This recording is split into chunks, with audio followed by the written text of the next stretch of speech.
Good morning, my name is Josh from CyclonesOZ, and here is your detailed weather forecast update for Saturday the 9th of August 2025. We're going to start things off over in Queensland today with plenty of storms still occurring along the central Queensland coastline with some much needed rainfall for certain areas around Rockhampton and Gladstone. And then we're going to head over west where severe thunderstorms and heavy rainfall are expected to develop around Perth and to just north of Perth later on this afternoon and this evening. Plenty of stuff to be talking about today, a whole lot more after that, so stick around to the end of the video. If you are brand new to the channel, please do consider subscribing and also leave a like on the video while you're at it. But let's get stuck straight into things this morning for your Saturday morning over into central Queensland, where, as you can see, over the last 12 hours, some really healthy rainfall accumulations have occurred in much needed rainfall locations. We've really needed some rainfall along the central Queensland coastline, the Capricorn coastline between Ogmore down to Bundaberg, and that has materialised really nicely last night. Falls have been about as expected. In fact, around the coastline they've been slightly less than expected, and then further inland out around Injune, Rolleston, Charleville, Orcathella, those sort of locations, been slightly heavier than expected. A few places have picked up over 50 millimetres of rainfall since 9 a.m. yesterday, and I'm expecting rainfall accumulations to continue piling on for the next hour, especially for those around the coastline around Rockhampton, and then just towards the south of Rockhampton, and rainfall accumulations will continue to pile on into the afternoon hours before this weather system does then push offshore and take the rainfall with it. But you can see over the last 12 hours, plenty of rainfall, plenty of storms, plenty of good stuff that's occurred across parts of Queensland.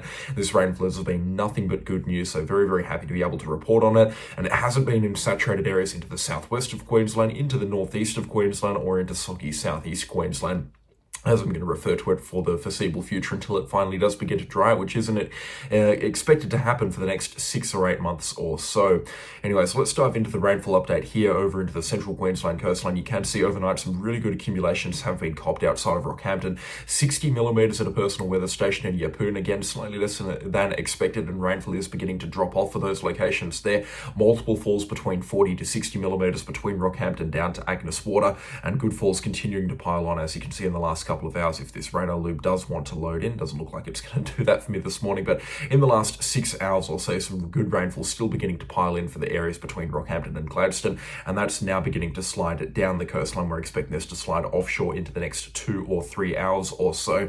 The convective forecast models are saying it best, actually, so this is a representation of what the rain radar is meant to look like. I guess the colours don't exactly match up, but this is a representation of where the heaviest rainfall is expected to be, and you can see the bulk of it occurring offshore right now. Some really heavy accumulations currently occurring offshore in thunderstorms, which if we cross-reference back again, you can see some good thunderstorms currently persisting offshore from the central Queensland coastline. And this rainfall here is expected to, not the North Queensland one, the Brisbane convective forecast model, you can see just sliding down the coastline into the next couple of hours or so before finally getting offshore later this afternoon into this evening, and then the rainfall really does begin to pull away quite quickly from the Queensland coastline. We're not expecting rainfall in any capacity beyond shower or a few light showers here and there after about 8 o'clock tonight, and that's some good news. They'll give this part of Queensland a little bit of time to dry out a little bit. The rainfall has been really good, that's for sure. We've had multiple locations further inland as well picking up some great rainfall accumulations, locations such as Tambo, Orcathella, Charleville, Injune, Rolleston, and a few little locations into this part of Queensland here that I'm circling right now between Orcathella and Injune have picked up falls between 40 to 60 millimetres as well, about 20 millimetres more than what was initially expected, and some widespread falls between 10 to 25 millimetres have been expected just through this central part of Queensland as well, extending as far out towards the west as Longreach and Munnabara, and as far out towards the east as the Sunshine Coast. So some very widespread healthy rainfall accumulations, and it hasn't all came in one big dump either, as I'm sure a lot of people can testify to. Yes, there have been some heavier falls here and there, but there really hasn't been much in the way of heavy dumps. It's more kind of been that steady, moderate rainfall that's fallen in this part of Queensland. So again, very good to see.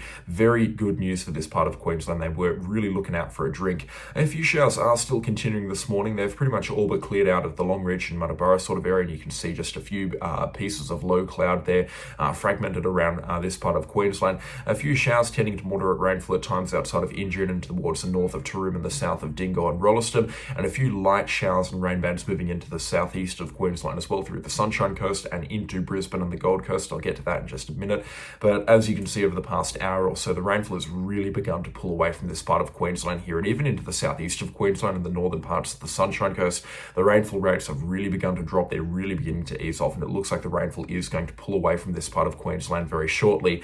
It looks like another hour or two of rainfall still to come through for Hervey Bay and Bundaberg, and about another 2 or 3 hours coming through for Gladstone, Agnes Water, and maybe as far down as Bundaberg. A bit hard to say at this point in time. Rainfall is pretty much all but done for Rockhampton. We're looking at that clearing away in the next 30 minutes or so, and by the time this forecast update is out and you'll most likely be watching it, a lot of this rainfall will be pulling away from Queensland or have pulled away from Queensland already. A few heavy showers still moving into southeast Queensland. They've had some decent rainfall accumulations as well. I didn't really see more than 25 millimetres coming through for the Gold Coast, but some locations into the hinterland have received 45 millimetres plus overnight, and some good falls also over the border into the northeast of New South Wales. And it's just been from these showers coming through, which have actually been a little bit heavier than initially expected. Have a look at this one here that's moving into the southern suburbs of Brisbane, about to make itself into Logan City, or in the next couple of minutes or so into Logan City by the time this video is out. Some pretty heavy rain rates, and this one here over on North Stradbroke Island with some pretty decent rain rates in it. So that's why these showers have accumulated into some higher accumulations or precipitation accumulations than what was initially expected, just because they're packing a little bit more of a punch compared to what the forecast models were suggesting. But again, these showers are going to be short-lived. We're still expecting them to persist into tomorrow morning, but for the most part, the heaviest stuff which we're seeing right now is going to clear out of southeast Queensland in the next couple of hours or so, and most likely by the time this forecast update is out, we're going to see these showers really begin to pull away, and those southeasterly winds will return with a few more showers here and there throughout tonight and into tomorrow morning, but for the most part really pulling away from Queensland into the next couple of hours. This rainfall has been great, and I've said that about 10 times already this forecast update. Let me know how much you've picked up in your neck of the woods in the comment section down below as well. I'm eagerly waiting on some of the rainfall reports from my viewers as well over on Facebook. Let me know how much you've seen, and let me know if the rainfall has been what you've expected, and if it's been really good or not enough that to really break. It hasn't really been a drought over in this part of Queensland, but they're definitely bordering on a rainfall deficiency, and this rainfall couldn't have come at a better time for this part of Queensland. We're really needing the rainfall over there. So again, very, very good to see. I'm going to wrap it up for Queensland now. There's not much in the foreseeable future. I'll revisit southeastern Australia in a later part of this forecast update, but over into the southwest of Western Australia, where we do have severe weather unfolding or about to unfold into the Perth metro area and just north. We've got a severe weather warning for heavy rainfall into the northern parts of the lower west. In fact, it does encompass most of the lower west, but I imagine the heaviest rainfall is going to develop north of about Rockingham into Perth's southern suburbs through the metro area and up to about Jurien Bay and Landstone. We're expecting a heavy band of rainfall, which you can already start to see very vaguely starting to materialize further offshore here in the Indian Ocean. We're expecting this to develop quite nicely ahead of an approaching weak cold front coming in from the southwest. And we're expecting rainfall accumulations between 25 to 50 millimeters across a wide swath of the lower west this afternoon, with isolated falls up to 75 or even 80 millimeters possible, as highlighted in the severe weather warning. That's going to be after the fog clears. I'm not sure if it shows up on this satellite imagery here just because the sun's beginning to rise, but visibility is down to 500 meters through the Perth metro area this morning. It is incredibly foggy, and I'm looking out of my window right now. It is really, really foggy this morning. So take extra care on the roads. It looks like it is going to remain for the next hour or so. By the time this video is up, the fog should be beginning to part or clearing in its entirety, but that's when the rainfall is going to kick up. So let's take a look at that rainfall forecast right now, really beginning to build offshore into the next couple of hours. In fact, into the next hour or two, and we're expecting a juicy band of rainfall to move into the Perth metro area after about 11 o'clock this morning onwards. This rainfall is going to then really begin to pick up after about midday onwards, and we're expecting heavy falls to be between midday to about 2 p.m. or so. Again, we're going to talk about the convective forecast modeling here because this paints a more accurate and more high resolution picture. So as you can see, rainfall is going to begin to build in the next couple of hours or so, reaching the Perth metro area after about 11 o'clock. It looks like Rockingham will get it first, and then it looks like it will creep up into the Perth metro area about half an hour later, and then that rainfall really begins to build into the northern suburbs of Perth and north of Perth in general, up around Two Rocks, Yanchep, Landstone, and then up towards Jurien Bay. We're looking at that rainfall reaching its kind of crescendo after about midday through 1 p.m. and 2 p.m. Rainfall will continue to pile in after about 3 or 4 o'clock, but it is going to begin to steadily weaken off from that point, and then making it out into the northern half of the wheat belt after about 4 o'clock onwards, where it will be a lot lighter. That weak cold front will then sweep up later on tonight after about 8 o'clock for the southwest Capes and into the Perth metro area around midnight. It's really not going to pack too much in the way of a punch. A few millimeters of rainfall on top of what falls this afternoon is expected, wind, a few strong wind gusts here and there on the coastline, but this is going to be one of the weaker cold fronts that we see this winter season. Really not much to write home about at all. Winds topping out at about 45 to 55 kilometers an hour or so out of the southwest, and rainfall rates, like I said, between 2 to 10 millimeters or so on top of what falls tonight, or this afternoon rather, that's coming in tonight. Some really significant rainfall is expected though, and as you can see on the convective forecast models, they're really going ham with some of the rainfall accumulations that we are seeing here on the forecast modeling. Up to 50 millimeters is expected outside of Lancelin up towards Jurien Bay, and this is reciprocated between other major forecast models here.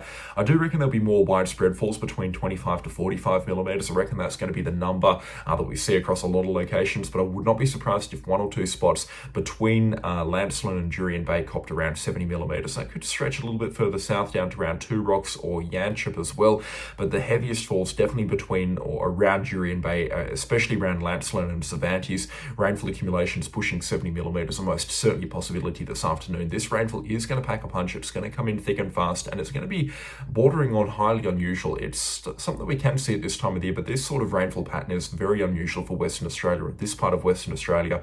It's not something we see in this part of Western Australia very often. Normally when we're talking about northwest cloud bands like this one, they're a little bit weaker than what we're expecting to develop today, and they develop a lot further north, generally speaking around Shark Bay, up around Carnarvon, Coral Bay and Exmouth. That's where the majority of these northwest cloud bands end up developing. So to see one this far south around Jurien Bay, Cervantes and Lancelin is again highly unusual, and it is going to call for some pretty heavy rainfall accumulations throughout the remainder of today. Certainly going to be interesting, and it's certainly something I'm going to keep a very close eye on throughout the remainder of today, that's for sure. And there'll be further updates over on the Facebook page, but stay safe on the roads as well this morning and this afternoon with the fog and then the rainfall. This is some severe weather stuff that's coming through, and like I said, not something that we see every day into southwest Western Australia.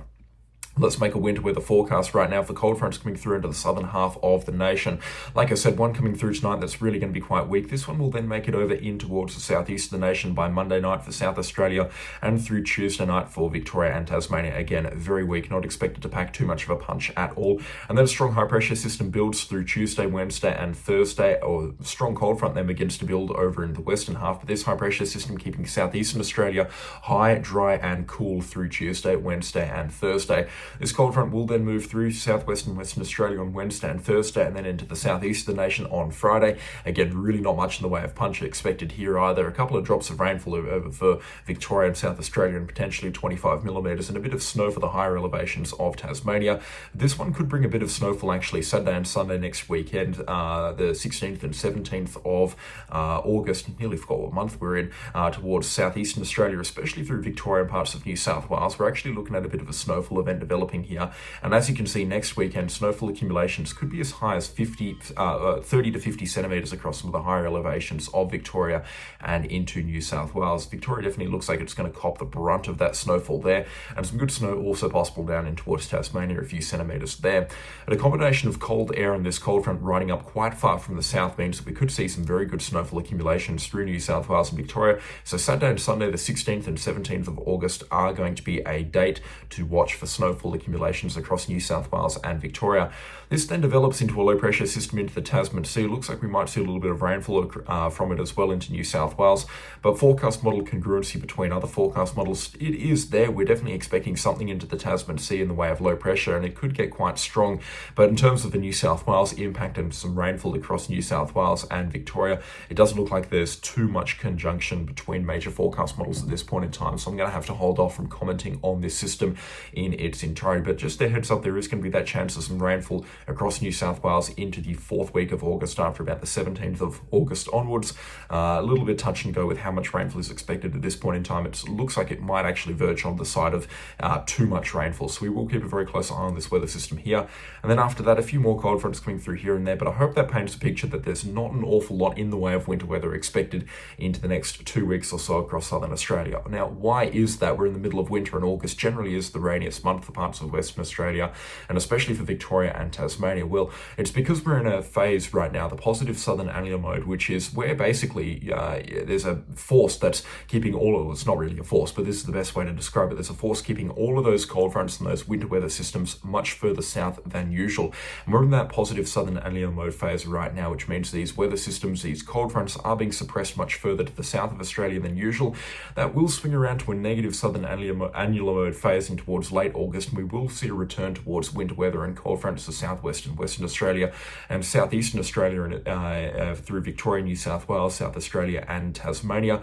And that does mean that we will see a return to rainfall and winter weather conditions across these parts of Australia. But for now, when we're in that positive southern alluvial mode phase, there's plenty of cold front activity, but it is being kept much further south of Australia than usual, and it allows systems to form into the Tasman Sea. That's why, generally speaking, we see some of the wettest weeks in New South Wales when we're in those positive SAM phases, because the cold fronts are suppressed much further to the south, and these low pressure systems, they don't really have any driving forces keeping them over towards New Zealand. They can get right up towards New South Wales because there's nothing that's pushing them across into the Tasman Sea. That's probably the best way that I can explain it right now. But the Bureau of Meteorology have a great video on it, so just search Southern Annular Mode Phase on YouTube, and Bomb explain it really, really well. That's going to do it for today's forecast update, though. I do hope you've enjoyed it or found it informative, and if you have, then please consider leaving a like and subscribe to the channel if you haven't already. The support lately has been much appreciated. A special shout out also to the channel sponsors. The names are on screen right now, and again, I could not run this show without them, so of course their support is, as always, much appreciated. Stay safe, stay dry if you're in Western Australia and Queensland. Still a few more drops of rainfall coming through for both, or plenty more drops of rainfall coming through for Western Australia and a few more coming through for Queensland, so stay dry today and take it easy on the roads over in Queensland and Western Australia as well. That's going to do it for today's forecast update, and I'll catch you on the next storm. Goodbye.